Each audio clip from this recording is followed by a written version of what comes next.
رسول اللہ صلی اللہ علیہ وسلم کا مبارک فرمان ہے، سنن ابی داؤد کی روایت ہے، آپ نے فرمایا کہ جو آپ کو امانت سپرد کرے اس کو اس کی امانت بعین ہی واپس کرو۔ جب وہ امانت مانگے تو جیسی ہے جیسی اس نے دی تھی اسی شکل میں اس کو واپس کرو۔ اور پھر آپ نے فرمایا اگر کوئی تم سے خیانت کرتا بھی ہے تو تم نے اس کے ساتھ خیانت نہیں کرنی۔ کوئی بندہ آپ کے ساتھ کسی معاملے میں دو نمبری کر جاتا ہے، بےایمانی کر جاتا ہے، تو اس کا جواب یہ نہیں ہے کہ آپ بھی اس کے ساتھ وہ کام کریں۔ آپ نے اپنے معاملات میں بالکل فیئر رہنا ہے، آپ نے اپنے سسٹم کو بہترین سے بہترین رکھنا ہے۔ معاشرہ سارا خراب ہو جائے، دنیا ساری ادھر سے ادھر ہو جائے،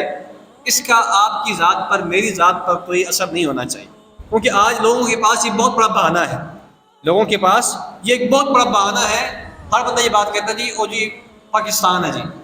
اور جی معاشرہ ہی ایسا ہے جی، لوگ ہی ایسے ہیں جی، اور ہر طرف بےایمانی ہے، ہر طرف فراڈ ہے، ہر طرف خیانت ہو رہی ہے۔ تو ہر طرف اگر خیانت ہو رہی ہے، بےایمانی ہو رہی ہے، تو اس کا مطلب یہ ہے کہ بھائی بےایمانی جائز ہوگی، ساری دنیا ایک طرف نکل جائے اور سارے لوگ جو ہیں وہ فراڈ کرنے لگ جائیں۔ حیثیت مسلمان میری اور آپ کی ذمہ داری ہے کہ ہم نے اپنا کام اچھے انداز سے کرنا ہے، لوگوں کے رخ کو دیکھ کر اور ہواؤں کے رخ کو دیکھ کر ہم نے اپنا رخ نہیں بدلنا ہے، بلکہ ہم نے اپنی بنیادوں پر کھڑا رہنا ہے کہ ہم نے امانت داری اور دیانت داری کے ساتھ اپنی زندگی کو گزارنا ہے۔